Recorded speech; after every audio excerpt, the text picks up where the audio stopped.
짠, 짜라잔, 짠짠. 뭘까? 자, 소울푸드. 열어볼게요. 짜잔.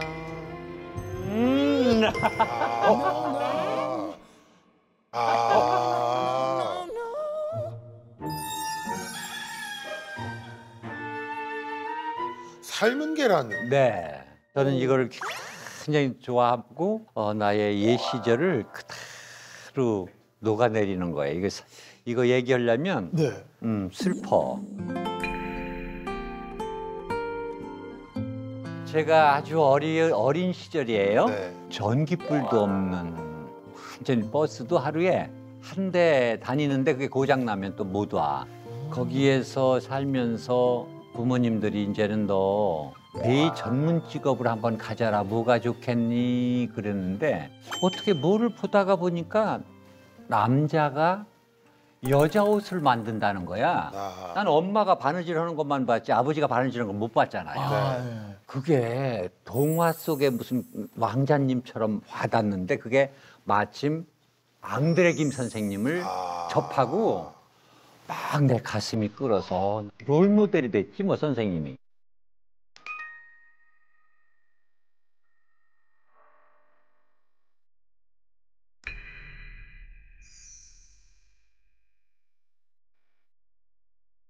그래가지고 그 꿈을 가지고 거기 우리 사는 데는 열차가 없으니까 예산이라는 곳까지 가서 개나리봇 좀 들고 예산역전에서 열차가 막 떠나려고 그러는데 어머니가 삶은 계란 한 줄을 주는 거예요. 그래서 근데 여기서 사 먹으면 되는데 왜 엄마 이걸 줘?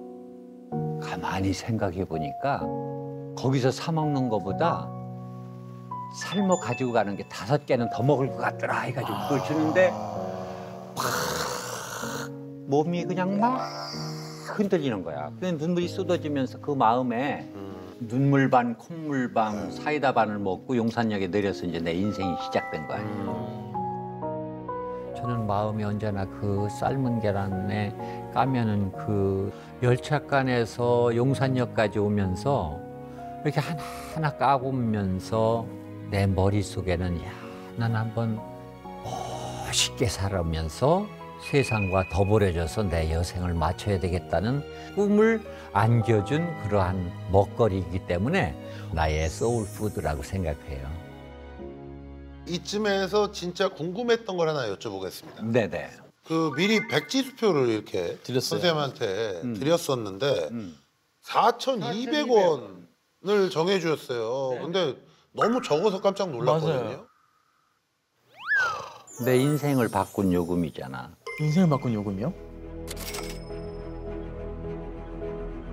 명동길을 이렇게 배회를 막 하는데 거기 이렇게 외제 책들, 패션지 같은 책들 파는 데가 있어요. 거기서 패션 부지를 이렇게 넘기는데 보통 무슨 썰라썰라인지 알 수가 있나. 그죠?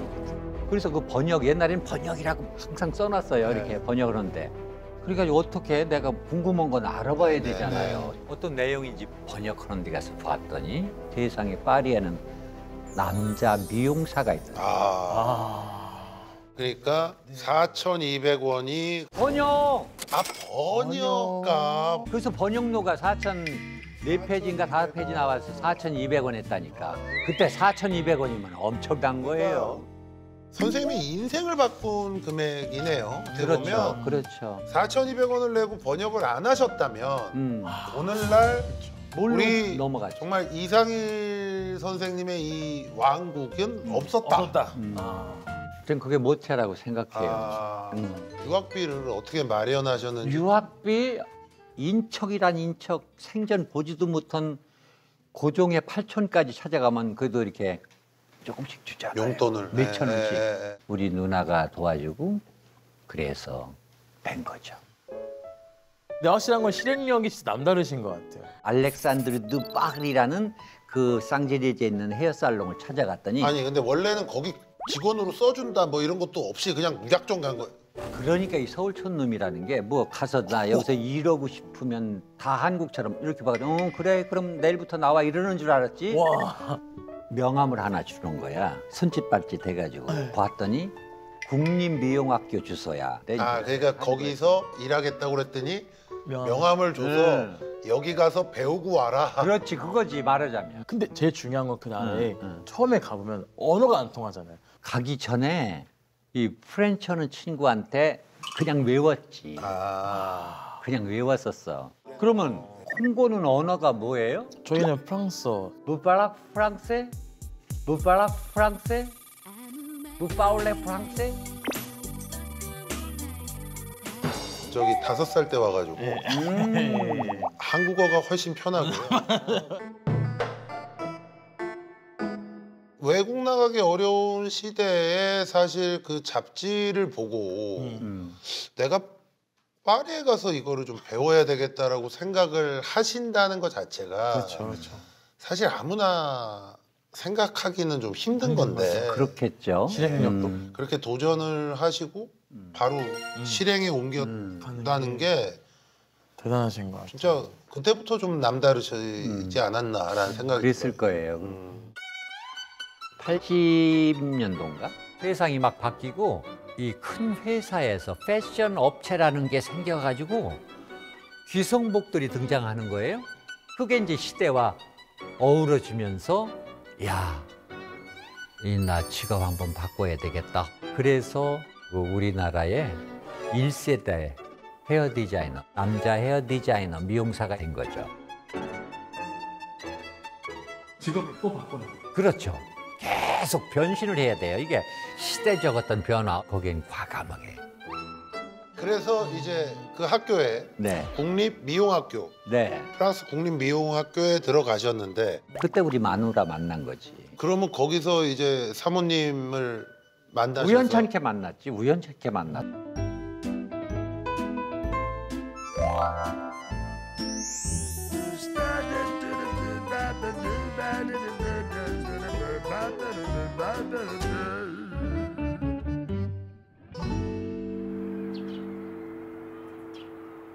파리에서 와가지고 그게 인연이 돈보다 더 귀한 인연이 이렇게 됐다라고 생각을 하는데 상전 표안에 내가 오늘 처음 이 얘기하네.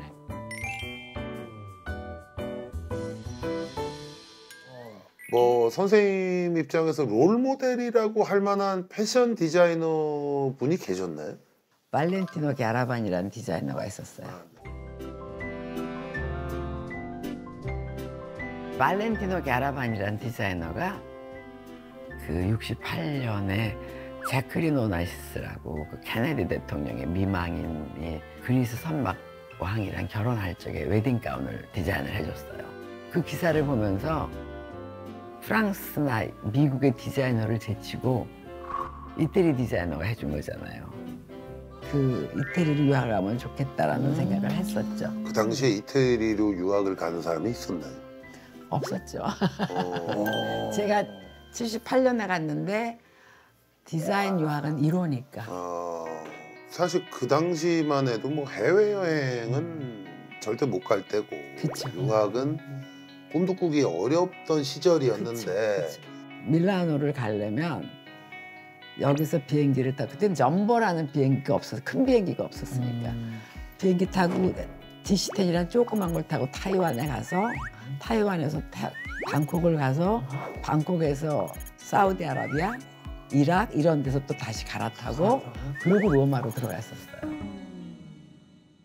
유학 가기 위해서 결혼을 하셨다고. 유학 가기 위해서 결혼한 건 아니고 저희 친정아버님이 그땐 다 완고하시다는 게 네네. 보수적이거든요. 그러니까 여자 혼자 어떻게 유럽을 가느냐. 그리고 나는 외국 사회는 보고 싶지 않다. 그러셔가지고 결혼을 하면 유학을 보내주시겠다고 유학을 허락하시겠다는 하시겠다는 거지. 거. 아. 그러니까 50년 전 얘기니까 그쵸, 그쵸, 아무래도. 지금의 사회 패러다임으로 생각하면 상상이 안 그쵸, 되는 그쵸, 시절이죠.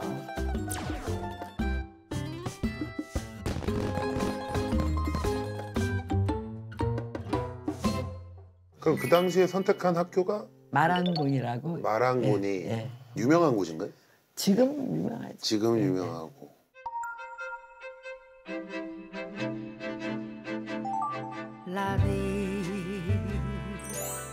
맨날 전 녹음기를 하나 들고 갔어 학교에. 그래서 말기 못 알아들으면 선생님 거 녹음해가지고 집에 와서 계속 리피트해서 쓰고 그래서 정말 쥐나게 공부했죠. 돌체 네네네. 그 도메니코 돌체가 이렇게 클래스메이트였어요. 아 돌체가. 친하지는 않았어요. 그 친구 별로 말이 없어서 친할 새가 없었어. 지금은 거의 이태리의 가장 탑. 네. 왜냐면 그분들이 데뷔했을 84년에 데뷔했어요. 그러니까 둘째 아들은 제가 84년에 낳았거든요. 그러니까 제가 둘째 낳고 젖 먹이고 있는데 이태리에서 온 잡지 보니까 거기 돌체, 도메니코 돌체가 데뷔하는 패션쇼 했다고 기사가 커다랗게 났더라고요. 그래서 어휴, 기분이 좀 안 좋았지. 워낙 제 꿈은 이제 외국 유학해서 디자이너가 돼가지고 제 뿌띠그를 갖는 게 꿈이었는데 그거는 못 해봤죠.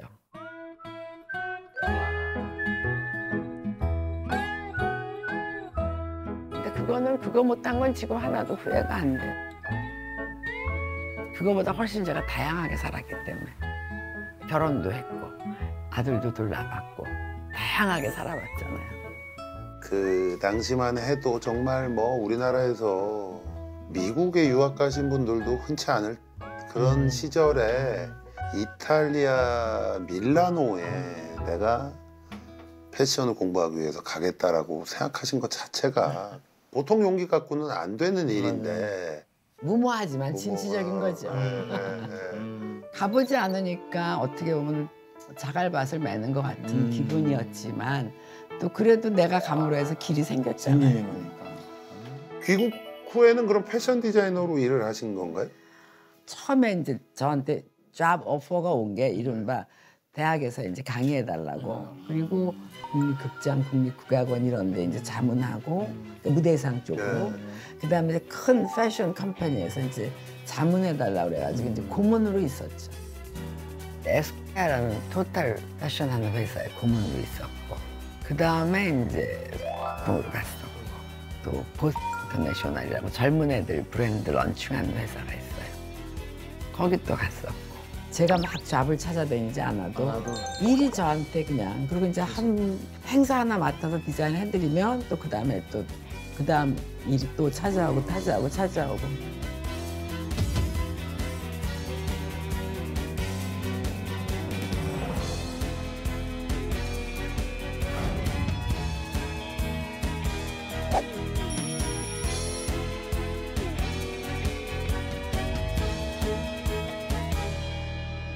어쨌든 당대 최고로 잘 나가는 디자이너이셨고 또 명품 바이어.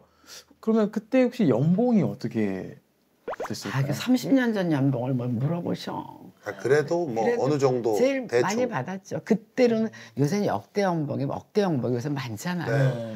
그때 그렇게 받았어요. 억대로 30년 전에 억대면 어느 정도냐면 제가 좀 설명을 드리자면 그 당시에 우리나라 최고의 선수한테 주는 계약금이 한 뭐 1억 뭐 이 정도였을 때 그러니까 굉장히 많이 받으신 거죠. 이제 이번에 처음 말씀드리는 거예요. 네.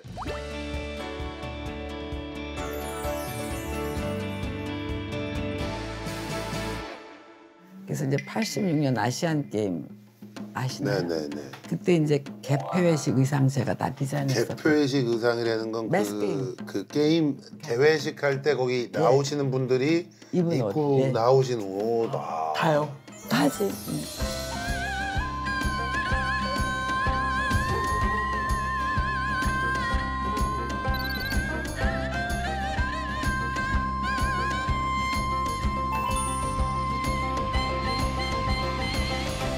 우리나라에서 제일 처음 하는 큰 행사니까 우리나라 그 고유의. 고유의 의상, 색깔 이런 거를 이제 디자인에 접목시켜가지고 굉장히 평가를 좋게는 받았어요. 정말 어떻게 보면 그 당시 국가적으로 굉장히 큰 빅 이벤트인데 거기에서 총괄이면은 어떻게 보면 디자이너로서 진짜 커리어 하이를 찍으신 거 아닌가요? 그쵸. 저는 근데 그때는 너무 재밌잖아요. 그리고 제가 공부한 거를 대한민국에서 펼쳐 보일 수 있는 기회니까 너무 신나게 1년 동안 막 디자인해가지고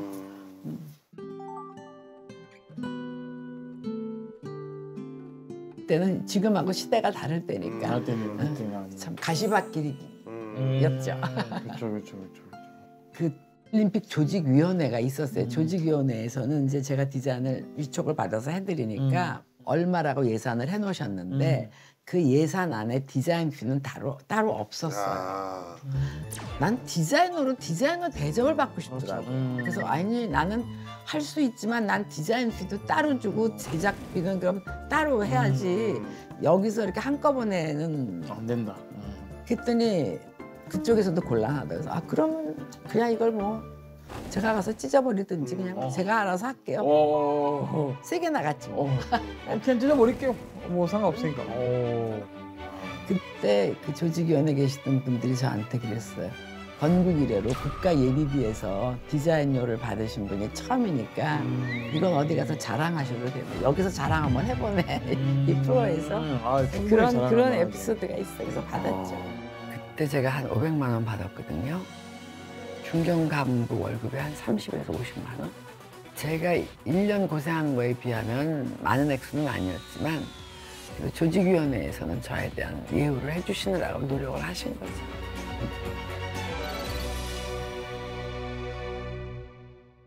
그 백화점에서도 활약을 하셨다고.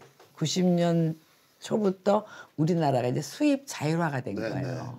그래서 외국 브랜드를 우리나라에서 와서 팔기 시작했는데 제가 일하던 백화점에서 이태리 브랜드를 이제 말하자면 이렇게 그거를 핸들링할 사람이 없는 거예요. 그래가지고 그 유수의 백화점 사장님이 찾으시다가 이제 그 레이더에 제가 걸렸지. 이제 조금 속되게 표현하면 좀 몸값이 비싸졌죠. 그 백화점이 그야말로 강남에서는 굉장히 잘 나갔고 그래서 제일 고급 백화점. 네.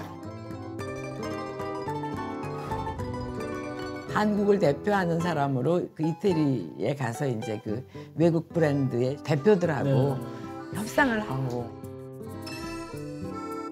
뭐 이태리에서 공부하셨고 그런 쪽에 워낙에 잘 아시니까 선생님이 가셔서 얘기를 하면 함부로 못했겠죠. 한국 시장하고 이태리 시장하고는 다르잖아요. 네. 그럼 그 사람들이 뭘 아무리 사라 그래도 이건 우리나라 여성들한테는 안 어울린다. 안 어울린다. 그런 걸 제가 더 잘 아니까.